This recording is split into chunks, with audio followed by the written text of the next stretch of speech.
Welcome back everyone. So good morning to all of you guys. और आज की कहानी मेरी जुबानी शानदार सुबह में स्टार्ट करते हैं यार।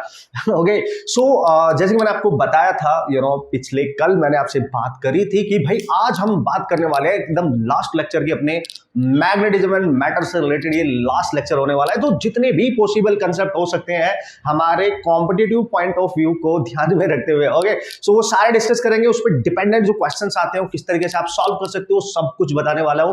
थ्योरेटिकल कंसेप्ट क्या है इसमें, जो कंसेप्चुअल टाइप के क्वेश्चंस आ जाते हैं उनको आप कैसे क्रैक कर सकते हैं, और जितने भी इंपॉर्टेंट टर्म्स है वो सारी डिस्कशन हम करने वाले हैं। और उम्मीद कर रहा हूं दोस्तों मैं आपसे भी, है ना, उम्मीद कर रहा हूं कि आपने बढ़िया तरीके से सारे लेक्चर्स को पढ़ा होगा, उनको प्रिपेयर किया होगा, ऑब्वियसली उनकी प्रैक्टिस करी होगी और उनका यूज करके आप क्वेश्चन कर रहे होंगे यार। क्योंकि उसके बिना आपको कितना भी ऑसम लेक्चर हो, कहीं से भी आप पढ़ रहे होंगे अगर, सो वो आपको तब तक काम में नहीं आएगा, आप तब तक उसका यूज सही से नहीं कर सकते जब तक उसको आप अपने लिए यूज ना करो, जब तक आप उसको इंप्लीमेंट ना करो, है कि नहीं। ये बहुत जरूरी है। केवल देख लेना दैट इज कोई बड़ी बात नहीं है, उसका यूज भी करना, उसके थ्रू क्वेश्चंस भी आपने करने, अपने क्वेश्चन सॉल्व करने जरूरी है। ओके तभी आपको पता चलेगा कि जो कॉन्सेप्ट आपको सिखाए जा रहे हो आपकी हेल्प कर रहे हैं नहीं कर रहे हैं। और फीडबैक में मेरे को बताते रहना दोस्तों, फीडबैक आपका लिए मेरे लिए बहुत जरूरी है, सोने चांदी से भी जरूरी है आपका फीडबैक मेरे वास्ते। ओके सो प्लीज आप अपना फीडबैक जरूर दे। Okay so come on comment करके यार बता दिया करो यार, मेरे को भी अच्छा लगेगा। और कुछ अगर ऐसी चीजें हैं जो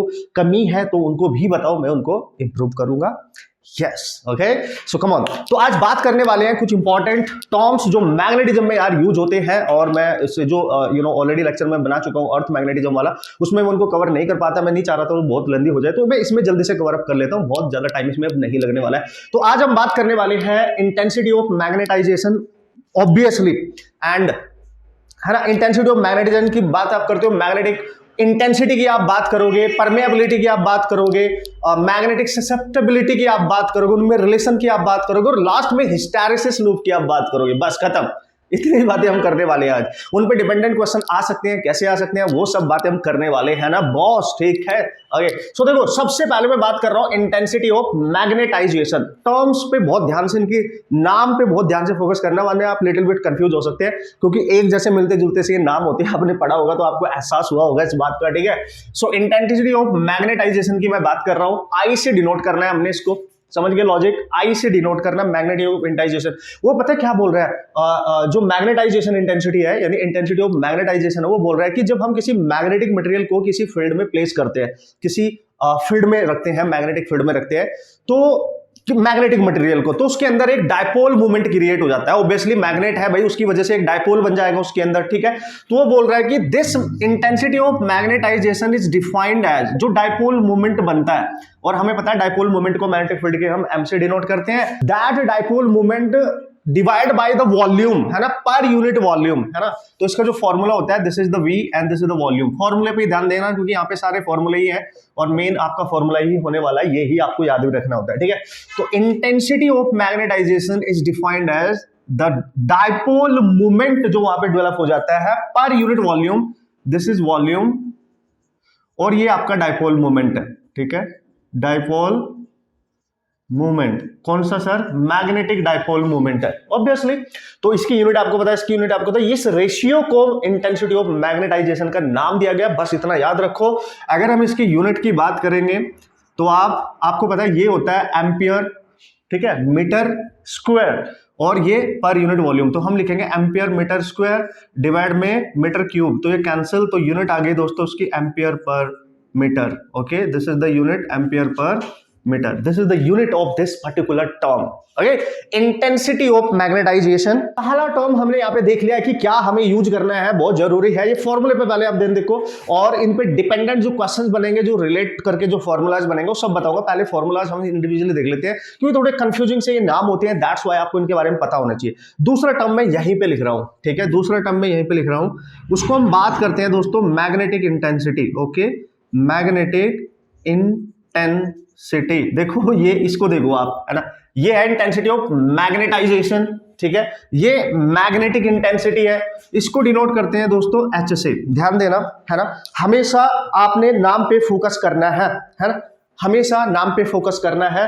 this is your magnetic intensity. Okay, समझ गए। अब दूसरा नाम क्या है इसका, देखो इसको हमने बोला था इंटेंसिटी ऑफ मैग्नेटाइजेशन, इसका दूसरा नाम आप लिख सकते हो इंटेंसिटी ऑफ मैग्नेटाइजिंग फील्ड, है ना। जो फील्ड वहां पे इसको मैग्नेटाइज कर रहा है उसकी इंटेंसिटी, समझ गए आप। इसको आप ऐसे भी लिख सकते हो इंटेंसिटी ऑफ मैग्नेटाइजिंग, है ना, मैग्नेटाइजिंग, ठीक है, फील्ड, जो फील्ड होगा वहां पे, है ना, एक्सटर्नल जो भी फील्ड होगा जो उस मैग्नेटिक मटेरियल को मैग्नेटाइज कर रहा है, जो अपनी पावर उसको दे रहा है, उसको मैग्नेटाइज कर रहा है। जैसे आपने बचपन में देखा होगा कि लाइक हमारे पास एक छोटी सी मैग्नेट होती थी, है ना, फिर हम आयरन के छोटे छोटे जो कॉइन्स होते हैं उनको अट्रैक्ट करते थे, तो मैग्नेट ने क्या किया, सामने वाले मटेरियल को मैग्नेटाइज कर दिया, तो उसमें भी एक मैग्नेटिक इफेक्ट क्रिएट हो जाता है, समझ गए आप। तो इंटेंसिटी ऑफ मैग्नेटाइजिंग फील्ड की कितनी ताकत है उसके पास मैग्नेटाइज करने की, उसको बोलते हैं मैग्नेटिक इंटेंसिटी, एच से डिनोट करेंगे।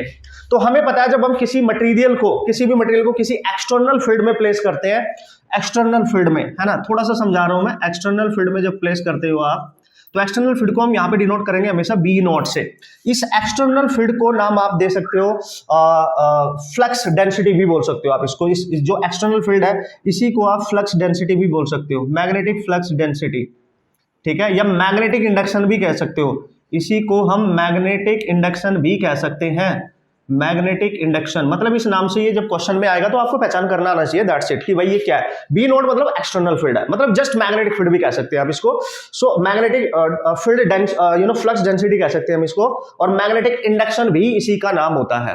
तो सिंपली एक मैग्नेटिक फील्ड है एक्सटर्नली जो अप्लाई किया गया होगा, उसमें जब हम किसी मटेरियल को प्लेस कर रहे हैं तो देखो external field divide by mu naught, है ना, मैग्नेटिक परमेबिलिटी फ्री स्पेस की जो रहेगी उनके रेशियो को बोलते हैं एच, यानी एच सिंपली डिफाइंड है जो आपने एक्सटर्नल फील्ड अप्लाई करा था वो डिवाइड बाई फ्री स्पेस की मैग्नेटिक परमेबिलिटी, इस रेशियो को नाम दिया गया एच। इंपॉर्टेंट है, इस बात का आप ख्याल रखेंगे बॉस, इंपॉर्टेंट है, इस बात का आप ख्याल रखने वाले हैं, ठीक है। सो दिस इज इंपॉर्टेंट। और किस तरीके से हमने इसको समझा है, इसमें और उसमें क्या डिफरेंस है बिल्कुल क्लियर है। इंटेंसिटी ऑफ मैग्नेटाइजेशन जो है, मैग्नेटाइज करने की जो इंटेंसिटी है वो आपकी m/v है। हम यहाँ पे डाइपोल मोमेंट है मैग्नेटिक, और ये इसका वॉल्यूम है, कितना डाइपोल मोमेंट वहां पे प्रोड्यूस करता है पर यूनिट वॉल्यूम, उसको बोलते हैं आई। एंड मैग्नेटिक इंटेंसिटी बिल्कुल नाम पे ध्यान देना, कंफ्यूज नहीं होने का, टेंशन भी लेने का, डरने का भी नहीं, ठीक है। बिल्कुल क्लियरिटी के साथ आपने डिफरेंट तरीके से इसको समझना है, इनके फॉर्मूले पे ध्यान देना। बस फॉर्मूले अगर याद रहेंगे ना मजा आ जाएगा आपको। नाम के साथ फॉर्मूले अगर याद रहेंगे तो फॉर्मूला बेस्ड क्वेश्चन आते हैं, बिल्कुल भी टिपिकल नहीं होते। टिपिकल इसलिए है क्योंकि नाम इनका थोड़ा कंफ्यूजिंग है, ये तो एहसास आपको हो भी रहा होगा, नहीं तो ये आपने याद रखना है। अब हम बात करेंगे इसकी यूनिट की, कभी कभी यूनिट से भी पहचान करनी होती है। ओके, तो यूनिट इसकी सेम है, जो इसकी यूनिट है वही इसकी यूनिट होती है एम्पियर पर मीटर। ओके दोस्तों, यूनिट आपकी सेम होने वाली है, वेरी इंपॉर्टेंट। और इससे रिगार्डिंग कुछ और टर्म्स में यहाँ पे आपको बताने वाला हूँ, वेरी इंपॉर्टेंट। तो ये एक्सटर्नल मैग्नेटिक फील्ड है और ये mu naught of free space है। फ्री स्पेस की जो आपकी मैग्नेटिक परमेबिलिटी होती है इसको आप देखेंगे। यूनिट दोनों की सेम है, इंपॉर्टेंट। देखो आपकी यूनिट आपकी सेम होने वाली है, फॉर्मूला आपका डिफरेंट हो चुका है, यूनिट आपकी सेम होने वाली है, इस बात का आप ख्याल रखेंगे। अब इससे रिलेटेड कुछ और टर्म है, मोस्ट इंपॉर्टेंट है, उन पे ध्यान देंगे क्योंकि उन पे डायरेक्ट क्वेश्चन आ सकते हैं। तो 2-3 टर्म्स और है, उनकी हम डिस्कस करेंगे, तो आप ध्यान से देखेंगे। ज्यादा टर्म नहीं है, अगर आप थोड़ी सी अपनी एनर्जी फोकस करके बढ़िया तरीके से डिफरेंस क्रिएट करेंगे इनके बीच में, नाम को समझने की कोशिश करेंगे, तो आई गारंटी 100% इसके क्वेश्चन सॉल्व कर सकते हैं। क्योंकि चाहे वो मेंस का एग्जाम हो चाहे नीट का एग्जाम हो, डायरेक्ट फॉर्मूला बेस्ड क्वेश्चन ही आता है। तो काय को टेंशन लेनी, बस नाम की टेंशन है, इसको आपने थोड़ा सा विजुलाइज करना है और डिफरेंस क्रिएट करना है। आपके माइंड में क्लियर पता होना चाहिए कि यार वाओ यस, इसका मीनिंग ये है, इसकी यूनिट ये है, इसका फॉर्मूला अलग है, इन दोनों की तो यूनिट सेम ही है। इस तरीके से अगर आप डिफरेंस क्रिएट कर पाए, फॉर्मूला याद रख पाए, तो क्वेश्चंस हम कर सकते हैं। ओके, तो ये सो एक इंपॉर्टेंट कंडीशन जल्दी से इसके रिगार्डिंग में आपसे डिस्कस कर लेता हूं, वेरी इंपॉर्टेंट मानी जा सकते हैं। आपने बस थोड़ा सा फील करना है इसको किस तरीके से, मैं थोड़ा समझा देता हूं। उसने बोला मैंने magnetic material is kept inside the solenoid, ठीक है। अब ध्यान से समझना, जैसे हमारे पास एक सोलेनॉइड है, ये है, आपने देखा होगा इस तरीके की आपकी हेलिकल कॉइल्स आप लेते थे, इसमें करंट डालते थे, करंट इसमें घूम घूम के दूसरी साइड से बाहर आ रही है, और इसके अंदर हमने एक मटेरियल रख दिया है कोई सोलेनॉइड के, ये तो होगा क्या बेसिकली देखो, ठीक है। अब ये जो मटेरियल हमने रखा है, एडिशनली एक मटेरियल इसके अंदर हमने प्लेस कर दिया। पहले कुछ नहीं था, पहले एयर थी, इसलिए आप नॉर्मली बी नोट का यूज कर पा रहे थे, ठीक है, नॉर्मली, ठीक है। अभी क्या है इसमें, अगर आप ध्यान से इसमें देख पा रहे होंगे, ये मटेरियल आपने इसके अंदर प्लेस कर दिया है, तो करंट की वजह से ये भी मैग्नेटाइज हो जाएगा। जो एक्सटर्नल फील्ड है वो भी है, एक्सटर्नल फील्ड बी नोट भी है, और ये जो मटेरियल है उस मटेरियल भी मैग्नेटाइज होगा तो उसका भी फील्ड होगा। तो दो फील्ड हो गए अब यहाँ पे, एक एक्सटर्नल फील्ड जो आपने अप्लाई करा है, और मटेरियल जो है, देखो मैग्नेट क्या करती है, किसी भी मटेरियल को मैग्नेटाइज कर देती है, तो उसके अंदर भी पावर आ जाती है किसी अदर चीज को अट्रैक्ट करने की, जब तक मैग्नेट उसके पास रहेगी। आप समझ रहे हो, जैसे मैं आपको पढ़ा रहा हूं तो मैं आपको मैग्नेटाइज कर रहा हूं, आपके अंदर भी पावर आ गई, आप भी किसी को पढ़ा सकते हो अगर चीजें आपको समझ में आ गई। तो आपका खुद का फील्ड भी क्रिएट हो गया और मैंने भी क्रिएट किया, तो मेरा फील्ड जो मैंने आपके ऊपर क्रिएट किया आपको समझाने के लिए, that is the external field. जो आपने समझने के बाद आपने नॉलेज गेन करी और आप किसी और को समझा सकते हो, तो वो आपका मैग्नेटाइजेशन फील्ड है, समझ गए। तो इस कंडीशन में हमेशा याद रखना, जब भी वो when a magnetic material is kept inside a solenoid का वो एग्जांपल लेके कर रहा है जिससे आपको समझा सके। तो यहां पे टोटल मैग्नेटिक फील्ड की बात करता है, टोटल मैग्नेटिक फील्ड की बात करेगा। तो जब भी वो टोटल मैग्नेटिक फील्ड की बात करे, टोटल की बात कर रहा हूं मैं, है ना, केवल एक्सटर्नल की नहीं, टोटल की। तो टोटल मैग्नेटिक फील्ड को हम बी से रिप्रेजेंट करेंगे, that is the sum of the external field plus the जो मैग्नेटिक मटेरियल का फील्ड है, उन दोनों का सम होता है। दोस्तों याद रखियो, ठीक है, याद रखियो, वेरी इंपॉर्टेंट रिलेशनशिप है, इसको आपने याद रखना है। अब देखो हमें पता है ये एक्सटर्नल फील्ड तो मैग्नेटिक इंटेंसिटी पे डिपेंड करता है, ये उसकी मैग्नेटाइजेशन जो इंटेंसिटी ऑफ मैग्नेटाइजेशन होता है, क्योंकि वो खुद मैग्नेटाइज हो गया है, ठीक है, तो उसके पास एक मैग्नेटाइजेशन इंटेंसिटी है। अब तो ये डिपेंड करता है एक्सटर्नल एच पे, ये याद रखना, और जो मटीरियल का मैग्नेटिक फील्ड है वो डिपेंड करता है आई पे, इंटेंसिटी ऑफ मैग्नेटाइजेशन। अब आपको क्लियर हो रहा होगा धीरे धीरे, बी नोट डिपेंड करता है एच पे, और बी एम मटेरियल में जो मैग्नेटिक फील्ड है उसका खुद का वो डिपेंड करता है आई के ऊपर, समझ गए। तो यहां पे जो बी का फॉर्मूला दोस्तों आप बना सकते हैं, दैट इज म्यू नोट, बाहर ले लेंगे H plus I, and this is important, ये आप ध्यान रखना है, बस ये आपने ध्यान रखना है, very very very important expression to remember. Okay, this is the total magnetic field in terms of H and I, and mu naught is the magnetic permeability of free space. Okay, ये तो हमें clearly पता ही है ना यार। तो यार देखो इंपॉर्टेंट है, प्यारे प्यारे छोटे से फॉर्मूलाज है, बस ये आपको पता होना चाहिए। अब इनके नाम मैं लिख देता हूं जिससे आपको नाम इनके याद रहे कि कौन कौन सा फील्ड है, किस किस का फील्ड है। ओके ओके दोस्तों, नाम मैं जल्दी से आपको बता देता हूं कि क्या है इनके नाम। ओके, उससे क्या होगा कि आपको और अच्छे से डिफरेंस क्रिएट होगा। जब बार बार आप रिविजन करोगे आपके माइंड में चीजें ऑब्वियसली सेट हो जाएंगी, क्योंकि हम इनको बहुत ज्यादा पढ़ते नहीं है, रेयर हम इनको पढ़ते थे, तो अभी तक आपके माइंड में चीजें बहुत लॉन्ग टर्म तक स्टे नहीं कर पाती है। तो दैट्स व्हाई आपने इनका नाम जरूर लिखना है। ओके, सो बी नोट, जैसे कि आप पहले से ही जानते हो, magnetic field due to magnetising field, obviously external जो फील्ड है आपके पास, this is the magnetic field due to magnetising, जो यहाँ पे फील्ड एक्सटर्नली अप्लाई किया उसकी वजह से जो फील्ड है, ठीक है। बी एम, अभी अभी मैंने बताया आपको, magnetic field due to magnetization of magnetic material, जो मैग्नेटिक मटेरियल आपके इसके अंदर सॉलिनॉइड के आपने रखा था वो खुद मैग्नेटाइज हो गया, उसका कितना फील्ड है उसको हम बी एम कहते हैं। तो हमने नाम लिख लिया, दैट्स इट। तो you just remember this formula, this is important. ये तो मैंने आपको समझाने के लिए बताया, ये आपने याद रखना है, सिंपल है, ठीक है। तो ये फॉर्मूला हो गया। इससे पहले मैंने आपको किसका फॉर्मूला बताया, बी नॉट, एच का फॉर्मूला। उससे पहले क्या बताया, इंटेंसिटी ऑफ मैग्नेटाइजेशन आई का फॉर्मूला। बस सिंपल इतने फॉर्मूले अभी तक हमने डिस्कस करे हैं। अब एक लास्ट टर्म है जो यहाँ पे डिस्कस करेंगे उनके बी, उसके बाद उनमें जो रिलेशंस होता है वो रिलेशन की बात करेंगे, जिस पे डायरेक्ट क्वेश्चन हमारे एग्जाम में आते हैं, आए हैं, बहुत बार आए हैं, तो अब तो आपको याद रखना ही पड़ेगा, ठीक है। तो लास्ट का ये टर्म हम जल्दी से देख लेते हैं, डिस्कस करते हैं मस्त तरीके से क्या है इसकी कहानी। ओके दोस्तों, देख लेते हैं क्या है हमारे पास नेक्स्ट इंपॉर्टेंट टर्म। और टेंशन लेने का, बस फॉर्मूले पे ध्यान देने का, फॉर्मूले के अकॉर्डिंग अगर आप चलेंगे तो मोस्ट इंपॉर्टेंटली आप सारे क्वेश्चन सॉल्व कर सकते हैं, क्योंकि टोटली फॉर्मूला डिपेंडेंट होते हैं यार। आपने नाम पे ध्यान देना है, किस तरीके से आप उसको याद रख सकते हो, फॉर्मूला का एप्लीकेशन करना मैं आपको सिखा दूंगा, नो प्रॉब्लम एट ऑल। ये न्यूमेरिकल छोटे छोटे प्यारे प्यारे से होते हैं, बट इंपॉर्टेंट अगेन मैं बोल रहा हूं, formula is important. Okay, so come on, the magnetic susceptibility की हम यहाँ पे बात कर रहे हैं। इस पर्टिकुलर सिंबल से यार इसको डिनोट किया जाता है, चाई या साई ऐसे कुछ इसको बोलते हैं। आप इसको जरा ध्यान से देखें, मैग्नेटिक ससेप्टेबिलिटी। अब ये क्या है बेसिकली, ये किसका रेशियो है बेसिकली, हम इसको कैसे डिफाइन कर सकते हैं मैग्नेटिक ससेप्टेबिलिटी को, इसी चीज पे आपने नॉर्मली फोकस करना है। तो simply what is that sir, okay come on let's see. तो उसने बोला जो मैग्नेटिक ससेप्टेबिलिटी होती है, this is the ratio of, देखो इससे हम डिनोट कर रहे हैं इसको, this is the ratio of, जो आप यहां पे कैलकुलेट कर रहे थे, आपने अभी अभी पढ़ा है, intensity of magnetization as well as magnetic intensity, दोनों आपने पढ़ा है, ठीक है। ये तो उन दोनों का रेशियो होता है, ये मतलब I बाई एच, बस सिंपल है, ठीक है ना, I बाई एच, इतना तो याद रख सकते हो यार, ठीक है। तो सिंपल उन दोनों का ये एक रेशियो होता है और उसकी कोई यूनिट नहीं होती, क्योंकि आपको पता है I is the intensity of magnetisation, ठीक है, इसकी यूनिट होती है एम्पियर पर मीटर, इसकी H is the magnetic intensity, उसकी भी यूनिट होती है ampere per metre, so this is unitless. ये है आपका यूनिटलेस, नाम आपने याद रखना क्योंकि इसका यूज होगा, इसको बोलते हैं magnetic susceptibility. Simple logical scalar quantity है ना, स्केलर क्वांटिटी है, जबकि ये दोनों वेक्टर है, ये भी वेक्टर है और ये भी वेक्टर है, ये दोनों वेक्टर क्वांटिटी होती है, इस बात का आप क्लियरली ख्याल रखें।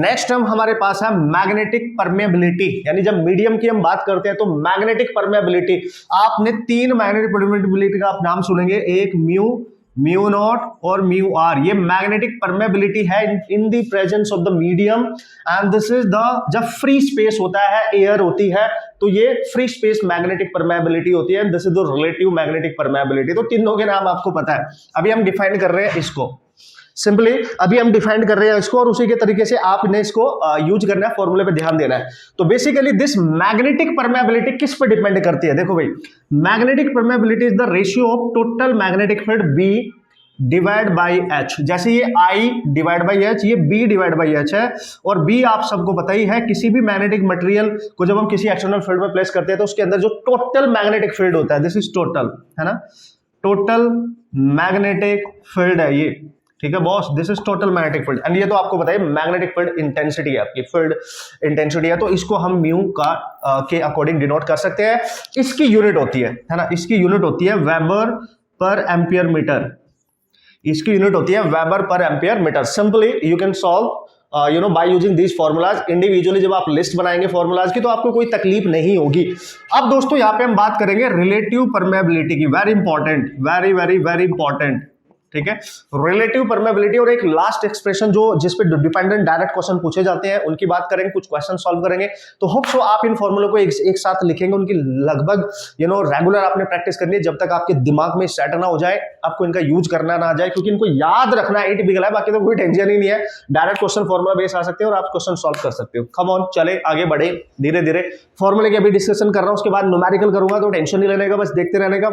इस पे पहले फोकस करना है कि ये कंफ्यूजिंग से जो टर्म्स इनका आप यूज कैसे कर सकते हो, उनको मेमोराइज कैसे कर सकते हो, ये इंपॉर्टेंट होने वाला है यार आपके लिए, ओके। सो फाइनली अपने लास्ट फॉर्मूले के पास हम ऑलरेडी पहुंच चुके हैं बॉस, और इस पे अपने ध्यान देना है, इसका यूज कैसे करेंगे मैं सिखाऊंगा, टेंशन नहीं लेने का, मैं हर चीज सिखाने वाला हूं आपको। हाँ, फॉर्मूले पे थोड़ा सा देखो, मैं बार बार बोल रहा हूँ, इस लेक्चर में आपने फोकस करना है, उनको याद भी रखना है, ठीक है। तो हम बात करते हैं रिलेटिव परमेबिलिटी, और ये इजी है, देखो आपके लिए, आपने म्यू नोट आपको पता है, ठीक है ना, आपको अब पता है म्यू नोट क्या है और म्यू क्या है। म्यू नोट क्या है, फ्री स्पेस की मैग्नेटिक परमेबिलिटी, फ्री स्पेस होता है जब वहां कोई अदर मटेरियल नहीं होता है, मीडियम नहीं होता है, और म्यू का मतलब ये मीडियम की है, दिस इज मीडियम, जब मीडियम होता है कुछ other than air and vacuum, कुछ अदर मीडियम होता है, तो उसकी मैग्नेटिक परमेबिलिटी है, जो अभी अभी हमने पढ़ा भी है, ठीक है। तो वो बेसिकली ये जो रिलेटिव परमेबिलिटी है, इनका रेशियो होती है, तो relative permeability you can write medium की permeability over the free space की परमेबिलिटी, इन दोनों का रेशियो होता है, इसको बोलते हैं रिलेटिव। डायरेक्ट क्वेश्चन आ सकते हैं, ध्यान रखना, ठीक है, इस पे डायरेक्ट क्वेश्चन पूछे जा सकते हैं, इसका बिल्कुल ख्याल रखना है आपने।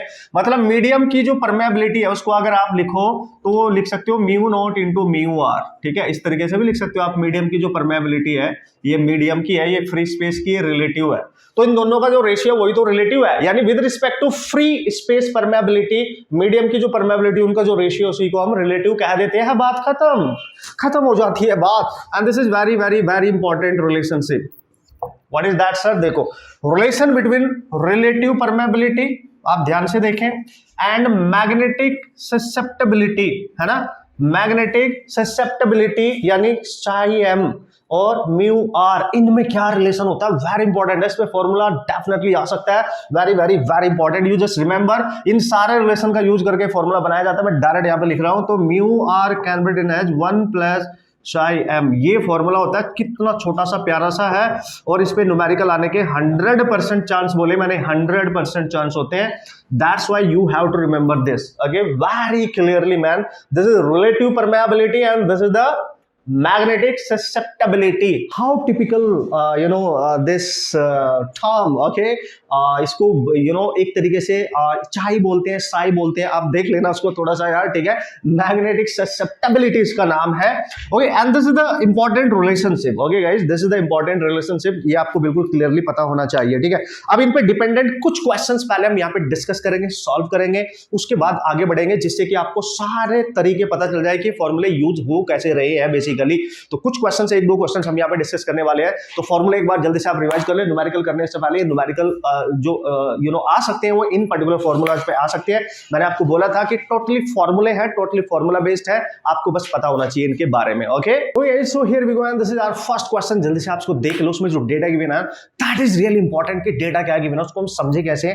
उसके बाद जो भी उसमें टर्म्स यूज हुए होंगे उनके अकॉर्डिंग जो पूछा गया होगा उसका रिलेशनशिप आपने सोचना है, उसका डिपेंडेंट फॉर्मूला क्या है वो आपने सोचना है. जो भी नोट्स अभी अभी आपने बनाया उनका यूज करना है. एक बार आपको समझ में आ गया ना क्या गिवन है, फिर तो मजा ही आ जाएगा, फिर तो हम उड़ा डालेंगे. मैं समझ जाऊंगा कि आप समझ गए हो कि किस तरीके से क्वेश्चन को आपने डील करना है. देख बहुत ध्यान से पढ़ो क्वेश्चन को. उसने बोला एक स्पेसिमेन ऑफ आयरन, आयरन का कोई एक पीस है, एक स्पेसिमेन है ऑफ आयरन ऑफ परमेबिलिटी दे रखी है उसकी, ठीक है. तो ये आयरन की बात कर रहा है, मतलब एक मैग्नेटिक मटेरियल की बात कर रहा है, ठीक है. आयरन एक मैग्नेटिक मटेरियल है. मैग्नेटिक मटेरियल वो मटेरियल होते हैं जो भी किसी मैग्नेट के इफेक्ट से इंड्यूस हो जाता है, उनमें एक तरीके का मैग्नेटिक फील्ड जो अफेक्टेड होते हैं एक तरीके से मैग्नेटिक इफेक्ट से. तो आयरन है यानी एक मीडियम की बात कर रहा है ना, एक मीडियम की वहां पे वो बात कर रहा है. तो उसकी मैग्नेटिक परमेबिलिटी दे रखी है म्यू, म्यू दे रखी है आपको. What is that? 8 × 10⁻³ एयर की बात नहीं कर रहा है उसने, आयरन का नाम यूज किया तो एक मटेरियल हो गया, वो एक मीडियम हो गया एक तरीके से, ठीक है ना.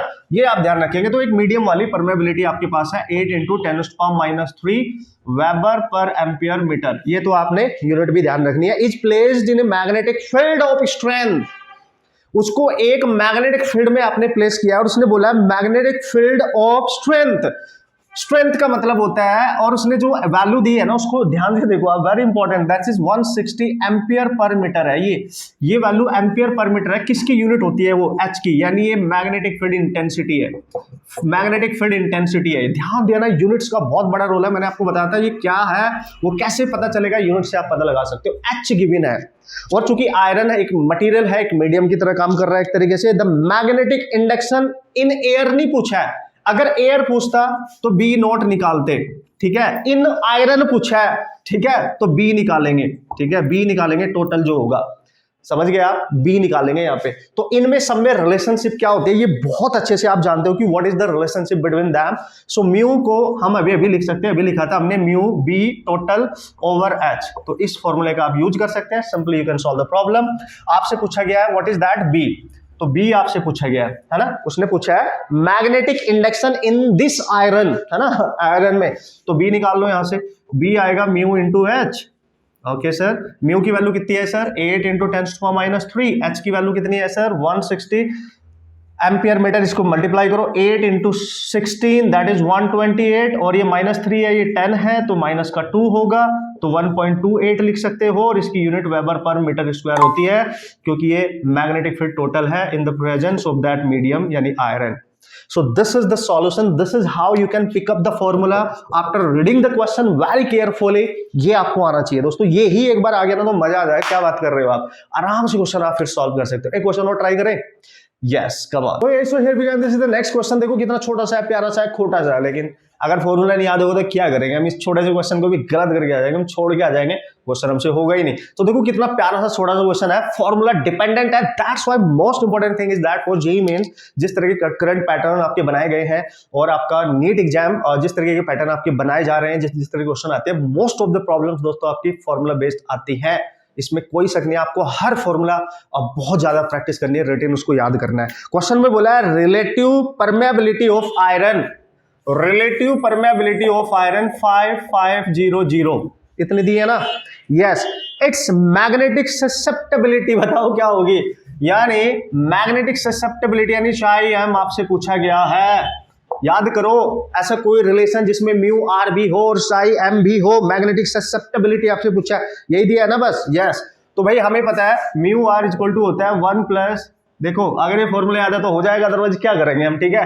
तो म्यू आर है 500, इधर 1 आएगा, इधर बचेगा चाई एम बोल रहा हूं मैं इसको, मैग्नेटिक ससेप्टेबिलिटी, ये आ जाएगा कितना 5400, -1 करो, आंसर बताओ मेरे को कितना होगा, ठीक है, -1 करो और आंसर बताओ। तो चलो भाई 5499 यही होना चाहिए, और साई एम ये बनेगा आपका फॉर्मूला, ये बनेगा आपका final answer of this magnetic susceptibility, ठीक है। 5499 499 वंस आपने सब्ट्रैक्ट कर दिया तो 500 यही बचेगा आपके पास, ठीक है। This is your correct answer and this is how you can apply these formulas to solve the numerical problem. यार ये आपने ध्यान देना है ना, फॉर्मूले डिपेंडेंट क्वेश्चन है तो फॉर्मूले मैटर कर रहे हैं यहाँ पे बहुत ज्यादा।